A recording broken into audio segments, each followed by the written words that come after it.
Well, welcome back to another episode of the Sports on Nothing podcast. It's me, Cameron Jarvis, and as you can see, we're not in a studio and we're not in a room in Southampton. We're outdoors. We're here at Hedge End Junior Cricket Club. I'm joined by our cricket connoisseur, Huzaifa. You'd have seen him a few months ago, back in March, when we talked about England versus India. We're back here again today to talk about another England loss, surprisingly, or not. In the subcontinent again. Yes, no shock. England versus Pakistan. Huzaifa, welcome back, and you're finally properly on camera. You're going to be on the audio. You're not behind a webcam. It's great to have you. True, my dodgy webcam's been put aside. I am back in the flesh. Thank you very much for having me. It's great. So, as I mentioned, today we're here to talk about England, India, and also me and Huzaifa, but mainly Huzaifa because he can play. We're going to have a bit of a knockabout and have a bit of a discussion about all things cricket. It's going to be fun. I'm quite enjoying this. Something new, something fresh we're doing. It's exciting. I can't wait. The most important thing is, the only reason we're out here is because it's quite warm for October. Yes, actually it is, yeah. It's the end of October and somehow we're still out here, so that's lovely. And it's not raining in England. I know. It's oppressive. It feels weird, doesn't it? It's mad. Exactly. Anyways, we'll start with obviously the main topic. Yeah. England versus Pakistan. Absolutely. England started off pretty well, didn't they? They won the first test. Won the first test. I mean, were you shocked to see? I know Pakistan have had a poor 2025 Test Championship, but were you shocked to see them win so convincingly? No, that's the funny part. I saw the pictures of the pitch coming out before, and we're like, "Ooh, that's pretty flat." If there's one thing we know about the current England team is they love nothing more than a flat pitch. Yes. A proper flat pitch. So they're going to be great when we get to Australia. Is that what you said? Just wait. We'll get that's at the end of the episode. But the thing is, so England love flat pitches. They've seen it. Pakistan batted first. Pakistan bat not slowly. Yeah. They batted all right pace, but everyone bats slowly compared to England. So Pakistan spent about 150 overs batting in the first innings. They made about 500 odd. And normally, in normal cricket terms, you'd think, oh, we made 500 in the first innings. You can't possibly lose because you made too many runs that the other team will spend ages getting all of those and then blah, blah, blah. You can't lose. Well, funnily enough, I've looked at it and I've gone, wait a second. This is a really flat pitch. England have got Joe Root, Harry Brook, Zach Crawley, Duckett, and all these guys just like to smash the ball. They'll be fine. As you know it, England come out to bat.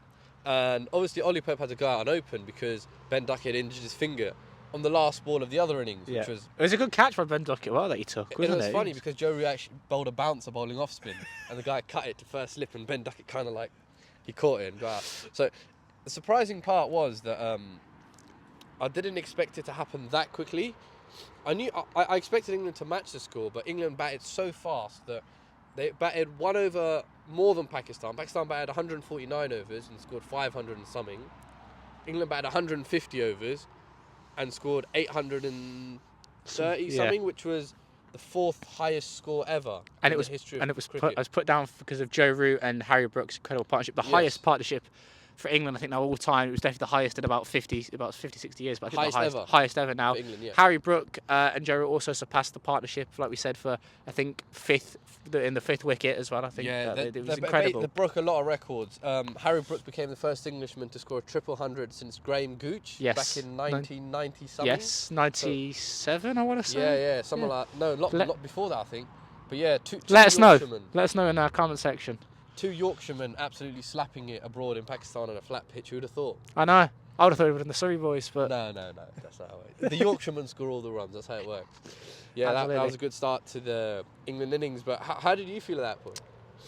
I mean, I'm shocked seeing England batting past 600, 400 is incredible. I thought Joe Root is a fantastic player, and so is Harry Brook. Harry Brook is probably, you would say, after Ben Stokes gives it up, is probably the next line to be England captain. It was incredible. I have to say though, England batting aggressively and not throwing away wickets, even though it was in Pakistan and a flat, was something great to see. I mean, of course that changed later in the series, but it was freshly. You thought, okay, we've got something now, almost identity where you scoring 800 runs. Yes, again, it's flat, but it's 800 runs going into an Ashes series in 18 months' time. That can carry a lot of momentum. I mean, it's 18 months is a long time to carry momentum, and as we know, momentum changes in the space of hours, let Absolutely. alone I mean, months. And I things, mean, you so- look at that Australia team that actually went into the Ashes back in 2021. I don't think they would have been out of favourites. I mean, you look at England. No, I think no. they'd just come off a really impressive win against India in the summer. Both Rory Burns, Hasib Hamid had scores, I think, 80 plus in the last test. Yeah. Root was scoring, Pope was scoring, That was an Stokes interesting was coming summer. back. Everyone was thought England had a chance, and then, of course, it all flipped on its head.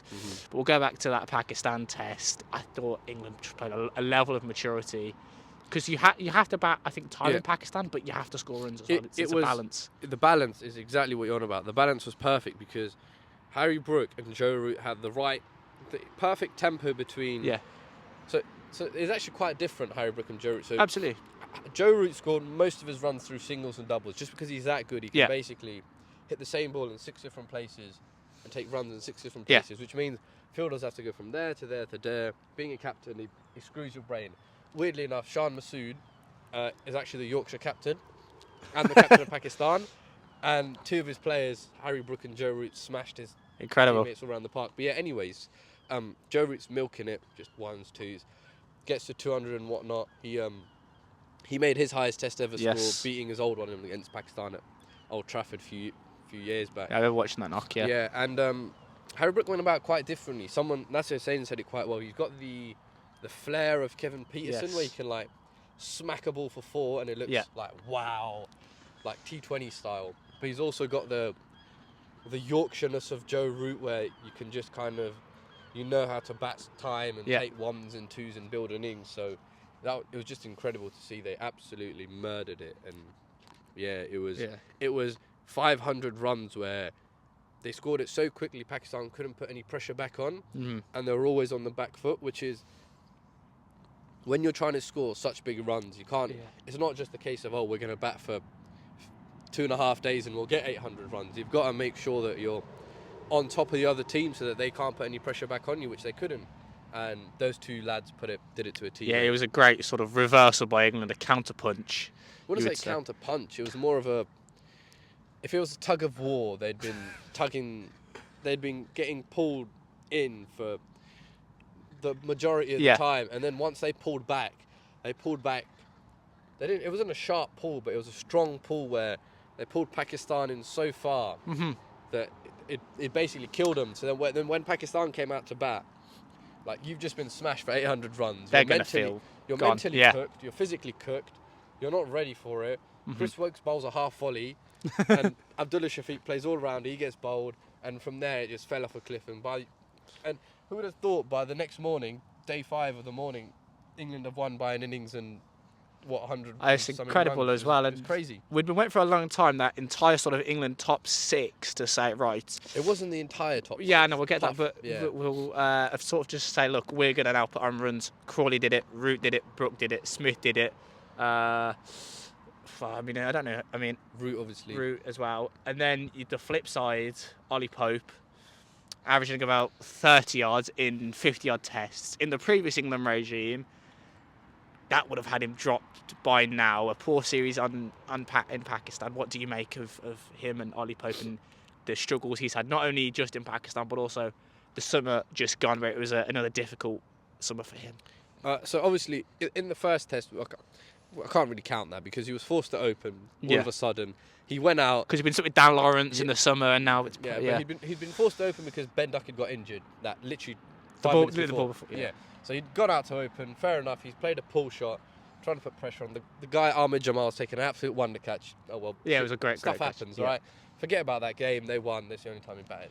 What I'm more concerned about is his last. So there's 2 games in Pakistan at the end where the pitches start to turn, and in India, apart from the first test where he scored 196, which I still don't understand how he did because he really seems to struggle against spin. He's got this sort of issue where his hands go really hard. So a lot of the England batters, because they're used to playing on all these flat, hard pitches, their hands are quite hard. So the likes of Crawley, Joe Root's different. Joe Root's just different. But apart from Joe Root, they're saying Crawley, Duckett, Pope, sometimes Smith, all these guys, every time they get a ball, they want to hit it as hard as they can, so their hands are stiff. And when your hands are stiff and you're playing against spin, and it bounces a bit or it takes your edge, it makes the reaction off your bat even bigger. So every time Ollie Pope's going in, it's like poke, poke, and then all these catches around the bat, the slip, the city point, the keeper, everyone are in the game when you catch it. Whereas when guys who did do well, I mean, Joe Root, he didn't do much after that game, but say someone like Saud Shakil for Pakistan, who scored 132 when turning loads, he's got really soft hands, he lets the ball come, he doesn't try to force it, just kind of gently glides it. And I know a lot of these England players are used to smacking a whiteboard and whatnot, and might not be their way, but that is something that I think they could do better to adapt on when the wickets are spinning, because as we'll move on to in the past two tests, the last two tests of this series, Pakistan realised, which I'm surprised they didn't realise before the first test, that, well, England are beating us on a flat wicket. Why don't we go back to step one? They haven't reinvented the wheel. They just literally went back to step one. They said, we're going to dig up our pitches, we're going to make them spin, and we're just going to bowl spinners, because England can't bowl spin as much or as well as other countries. Yeah. And apart from Joe Root, really, if Joe Root doesn't score most of their runs, they can't really score a lot of runs against spin. It's very much a bend, duck it, sweep, sweep, sweep, or hit a few shots. There's no real sort of rhythm behind it, if that makes sense. No, well, I'm sure when we get to your masterclass in those wickets later, you'll show us a bit of a bend ducket sweeping. Quickly, just take that first test just a minute. Babar Azam, it was up until that point, I think, 18 innings without a 50. The man was averaging, I think, 20 yards. Yeah, it was really poor. I mean, his last century was, I think, 2 years previously against New Zealand, and he got a 50 in the innings before. But since then, like I said, 18 innings since Babar Azam. He got dropped. Pakistan filled in that middle to top order for him, and they didn't look back. What do you make of Babar Azam? I know he's a class player, but he's been dropped. The players have come in and they've set their mark. What's next? It was always coming. It was a case of I actually think the first test helped them do that, because there had been almost a case of they'd been smacked so badly, they'd been spanked so humiliatingly that they'd basically hit genuine rock bottom. Like that's the lowest they could get. So it was a sort of like, oh well, it can't. Like, we've already hit rock bottom. Yeah. We might as well, just try something new, do something different. Like, you can't go any worse, right? So they went, okay, going to make our pitches spin. We're going to bring in spinners. We're going to remove our best batter, who can't score any runs anymore. We're going to bring someone else in, a couple of spin specialists. Yeah. Kamran Ghulam, he played loads of first-class cricket, scored loads of runs, averages 50. Yeah. They're bringing in two spinners who've taken loads of the first-class wickets, experienced guys. They know their pitches when it turns. They know what to do. They brought them in, and to be fair, they weirdly they kept it simple, which is the one thing Pakistan need to do. Yeah. Which they never seem to do. They kept it simple. They said, pitch is going to spin. We've got these spinners. England can't play spin as well, and they can't bowl spin as well. We should be in the ascendancy. So they did that, and obviously the first test. Yeah. So I mean the second test in Multan, where the pitch was so flat, they basically went, we'll just use it again. So fans and heaters and whatever, but it works. So it did fair. They won the toss, which was very important, because like that pitch was going to get cooked. So it's very important they won the toss. They did. In the last test in Rawalpindi, it wasn't that important who won the toss, but they still did very well to come back from that. You've still got to score runs, and it wasn't. Yeah. Some people were complaining it was a minefield. It wasn't, because in both of those games, there was runs scored. Jamie Smith scored a 90-odd in the last game. Yeah. The second game, Kamran Ghulam scored 100. So Shakil also scored 100. As in, you could bat on there. You just needed a certain sort of temperament and mindset, which in most cases the Pakistani batters had, but the England batters didn't find the right sort of rhythm or tempo for that. Do you think Bazball has an impact on that? What do you mean? In terms of, you said the mindset, that the Bazball, as we know, is score off, try and find singles off every ball, score off every ball. They're not, that mindset is, let's be aggressive. They haven't got that mindset to say, dig in, like almost Pakistan do, and build up that tolerance. Or is it just? It was one of the, it was just a series where Pakistan had that mental edge. I think Brendan McCullum and Ben Stokes and these guys have all spoken about. They don't like the term Bazball because there's no such They're basically trying to say there's no such thing of Bazball. Bazball is having a positive mindset and trying to find the best solution for a particular occasion, and that depends on who you are. So obviously Ben Ducker is always going to sweep. That's his shot. But my point is, does he have to sweep every ball? Does the sweep work on this pitch? Maybe it wasn't a pitch to sweep, as we saw in the first inning where he got 70 odd. He thought, oh well, I can't sweep, so what I'm going to do is I'm going to hit straight down the ground, which was very good. It worked for him. But it doesn't work for all the batters. No. When Brooke or Root or someone else try to sweep and they get bowled, you're getting thinking, is that your best shot? Are you just sweeping because you want to put pressure on, or are you sweeping because that's your best shot and you think that's the best shot for this pitch? And other batters, like Pakistan showed, there's different ways to skin a, whatever you call it, onion, cat, whatever. They realised, well, we've got soft hands, we're just going to play off the back foot, nice and gently, and anything straight, we're going to keep it out, and the moment it goes to either side, we're going to flick it off our pads or cut it, and we're going to score runs, and they slowly built up runs that way. So there's different ways to do it. I just don't think England were clear in how they wanted to do it. It didn't. I couldn't see it and look at every single England batter coming out and think, yeah, I know exactly what he's going to do, go about this. It felt a bit like, a slot machine where you're just pressing buttons. Whereas every time a Pakistani batter came out, I could tell, right, this guy's going to take the bowling on by doing this, or this guy's going to sit back, or even when the tail enders came out, I could tell Sajid Khan is going to run down the wicket and try hit it for six, while Saad Shakil at the other end is going to do that. So I think it was just a difference in clarity between the two batting orders. Yeah, okay. So we'll stick with the batters for 2 minutes because it was a really good start of the series for Zach Crawley. He came back sort of after being the final test of the summer out. Ben Stokes had come back after, again, missing the final few tests of the summer. Like I said, Crawley started well in that third test, but after that he struggled. Ben Stokes has struggled as well. Stats in sort of India and the subcontinent are now known. I don't think he's scored a 50 in his last sort of 16 or so innings in there. Ben Stokes. Is he going to be fine? He's got to be fine, surely. How does he get through that, and then onto Zach Crawley as well? I think on the bright side for England, they don't actually go back to the subcontinent for another 3 years. Yes. Until 2027. So obviously these are not the type of things that you want to. And Ben Stokes may not be there by 2027. Yeah. Who knows who's there by 2027? But my point is, nothing's going to change. Nothing needs to change. In terms of personnel, I'm happy with that. You agree with Ben Stokes saying the top six we have is the best top six in England? No changes for New Zealand next summer? I don't think they found 6 guys that they trust and think are the best for thingy, are best for their just batting lineup. And the only thing that needs to change is when they do turn up to the subcontinent, it's obviously who knows by 3 years' time what's going on. But maybe they should just reflect on, well, when we do turn up to the subcontinent, what is our plan when it turns? What are we going to do? How are we going to bat? What is our tempo going to be? Instead of sometimes it just feels like positive, sweet, positive, run down the wicket, positive this.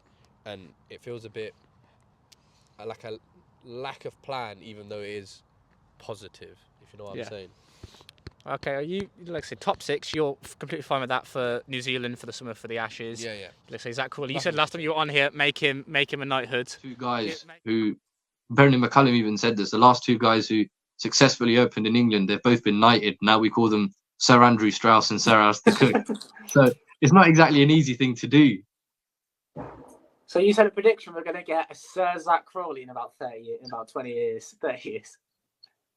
Yeah, mate. Make him Prime Minister. Make him the king at this point. Yeah, make him Sir Zach Crawley. Zach Crawley's another one of those where I was talking about Ollie Pope, where once the ball starts turning and those hard hands come in and everything starts going away from you, you can kind of tell by the type of batters they are. Harry Brook's a bit different because I feel like he's got a bit of both. Joe Root's obviously got the Yorkshireness in him, where he can get behind it, soft hands. But just because of the amount of white ball cricket players play nowadays, it's natural for them to be forceful with their hands and body movement. So Crawley, Pope, and even to an extent Stokes. Is that aggressive kind. Stokes also, people have said with Ben Stokes, one, that with Pope struggling at 3, him being an actual 5, he can move down there, and we've seen Stokes perform at the top of the order. Stokes could move up. People have also said that Ben Stokes that can dig in and hit 10 off 60 or 20 off 80 balls.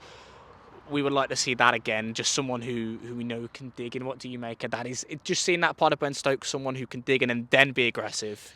Is that missing? And then would you put him up to 3? I don't think anything needs to change. Because England have struggled with 3 since Jonathan Trott. They've tried Balance, Denley, Root, Milan, now Pope. I honestly don't think. Do we lack a 3 in the county? I honestly don't think anything needs to change. Lacking a 3, I'm sure there's enough good number 3s in the county, but as England have decided, and as I agree to, Ollie Pope is the most talented number 3 in England. He should be batting there.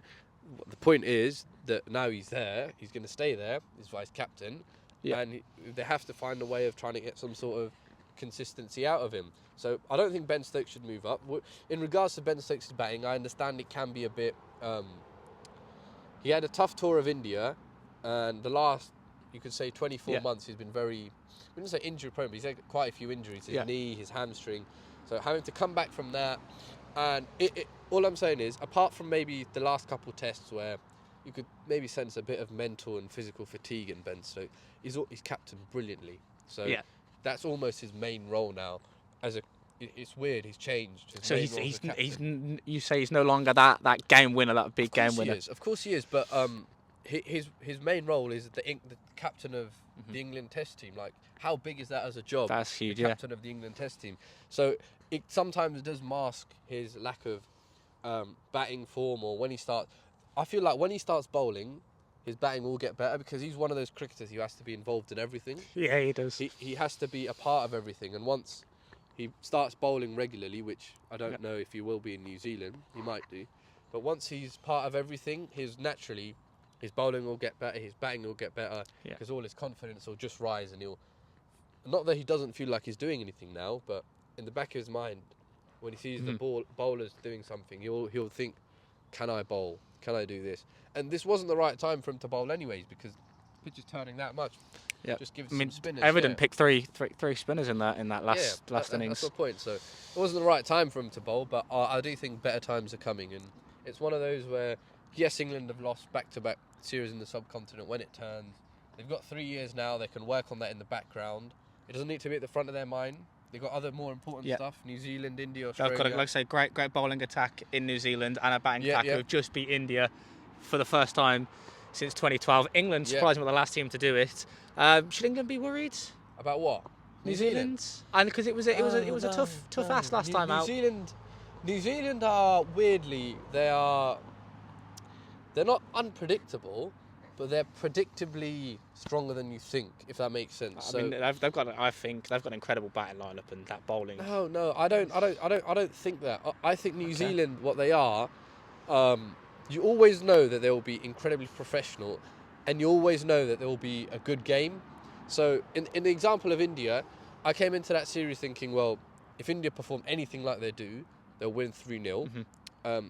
New Zealand had just come off the back of being absolutely slapped about in Sri Lanka 2-0. Yes. That was the worst New Zealand performance I've ever seen, because even when New Zealand lose, there's always someone who stands up, makes a fight out of it, and there's a good game. New Zealand always provide a good game. They always punch up high. So I didn't expect that. And when they came to India, I was unsure. I thought if they perform anything like that, they might as well go home after 12 days. But they didn't, to be fair. They turned it around. In the first test, they got favourable bowling conditions. Their seamers used it very well. And then the second test, which had just happened, that was more unbelievable, because India went, all right, you beat us on a seaming wicket because it was raining that day or not. We're going to make it spin. What are you going to do? Mitchell Santner bowls better than England, than India spinners. Incredible from Mitch. God. It was a case of New Zealand putting everything together, playing really well, a couple of players standing out, New Zealand performing like a traditional New Zealand where it's a good, strong team and a couple of guys perform, so the performance ends up really well. But India were woeful, man. Yeah. So England should know that when they go to New Zealand, it definitely won't be easy. They will have their... I wouldn't say worried, but they should know that they'll be up for a proper fight. India have also got Australia in the Border-Gashgar Trophy. Kohli struggling. That's also going to be an interesting one in the summer. That's massive now for India, because as we speak, South Africa are about to win 2-0 in a test series away in Bangladesh. Yes. And with How impressive has South Africa been as well in this championship cycle? I know they've had a change. They started off really well. They had found a really good sort of solid batting lineup, and they had a bit of a drop off where they changed and chopped the squad, and they're sort of back in the flow again a bit now. Can't look too much into it because with the way the cycle works, you don't play everyone. Obviously, you only play a certain amount of teams away and a certain amount of teams at home. So as it happens in every cycle, one or two teams will get favourable draws. So South Africa got favourable conditions where their away tours were West Indies, Pakistan, and Bangladesh are their away series, which you could say are weaker sides. No. So not Pakistan, West Indies, Bangladesh, and one other. But you could say those are the easier away tours. And then at home they're going to have Pakistan, Sri Lanka, and one other team. So they've had a favourable draw. Like you could get a favourable run in a knockout competition similar to that. But you still have to perform, which they have. And they've got world-class bowlers. They've got Rabada. They've got young batters coming through. Tristan Stubbs is incredible. I'll tell you, he's going to be serious mint, that guy. But yeah, they've got that coming through. They've done all right. But if we go back to New Zealand, or India, Australia. Australia. If we go back to India, Australia, I think that's very important for India because they've lost this series. They're going to lose a lot of points in that. South Africa are going to gain loads of points because of their favourable draw and whatnot. So that's going to be a massive series. And if India don't get at least a couple of wins, they might not make the final. It could be an Australia South Africa final, which would be interesting not to have India in a World Test Championship final, but I say the more craziness, the better it is. I honestly think this has been the craziest 6 weeks of cricket I can ever remember. Genuinely, the amount of upsets is insane, and mate, who doesn't love a good upset? You can never get too many good upsets. So no, can't ever get too many good upsets. I'd love it. Just quickly then, England squad versus New Zealand. Chris Woakes back in as now the senior seamer since Jimmy Anderson's retired. He's going to have a big role to play in New Zealand. Would you expect him to play all the tests there? Yes. He didn't, because he only played the one test. Yeah, exactly. So expect him there. I mean, for someone who's averaged quite poor in the subcontinent, I thought he bowled all right in Pakistan. I mean, it's going to be a test to see how he does in England. Jordan Cox in for Jamie Smith while he's on maternity leave. People say Jordan Cox is almost like Harry Brook. He's going to be sort of the next big thing in England. What do you make of that? He had a good knock in the T20s over the summer. He's a decent cricketer, very talented, can hit a ball well. But he's not Harry Brook. So even when Harry Brook was coming through as a 19, 20, 21-year-old, you could look at him and you knew he was different to other young talents. He was different gravy. Did Harry Brook remind you of a Kevin Peterson or of a Ben Stokes, of a Joe Root when he was coming through? Bit of Peterson. A lot more Peterson than Root, because I hadn't seen him make big innings. I'd watched him in T20s and county cricket, but even in county cricket he made loads of runs. He averaged 50, 60, 70. He was stupidly insane, because you looked at Harry Brook when he was coming through at 20 and you went, this is a guy who's going to play 100 test matches for England.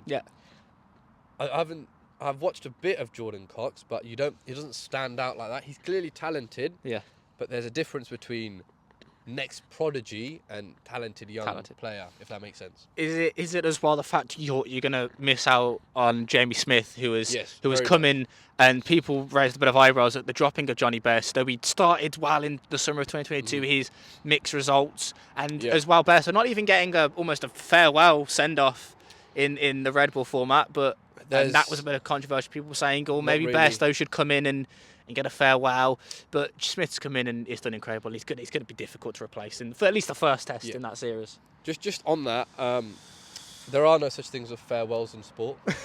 I don't believe in it. This is elite level sport. You get picked when you are picked. You get picked to perform, and if you don't perform and you're dropped, then unfortunate. If you're lucky enough, like James Anderson, to get a farewell, that's not even the farewell James Anderson wanted. He wanted the whole summer. He probably wanted it at the end, but because he also thought he could pass Shane Warne in past 708. My point is, that's not how sport works. This is an elite competition. It's cutthroat. If you're lucky enough to get a farewell, if the timeline suits well, or if selections and something, then you're very fortunate. but a lot of players do not get farewells, and they're not. You shouldn't be upset about it because it's just how the way it works. So everyone's appreciative of what Johnny Bairstow's done for England, but it seems like his ship has sailed. Because he'd been in and out of that squad ever since the sort of 2019 Feels like Ashes. his ship has sailed. Jamie Smith, as I was talking about with Harry Brook prodigy levels, and Is it?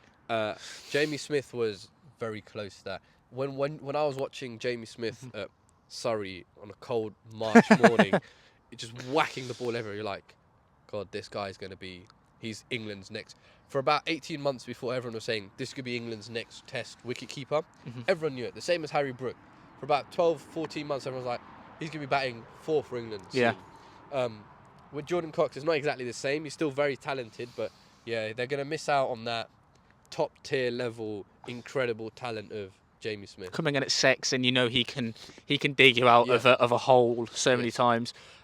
England, an unusual choice. I think 4 spinners they've picked for this New Zealand: Jack Leach, Shoaib Bashir, Rian Ahmed, and now our good friend Mr. Jacob Bethel, Jacob Bethel coming in.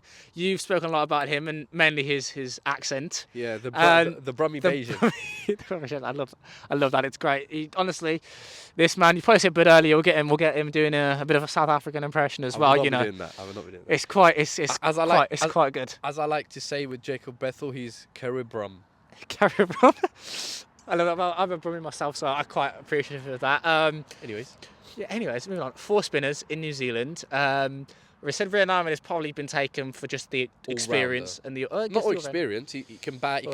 He can bowl a bit of leg spin. He'll be very good as a second spinner. If England want to pick a second spinner, he'll be very good because he bowls leg spin. Leg spinners take wickets from nowhere, and he's a very, very decent all-round batter. So I think he's more of what the old Chris Wokes used to do.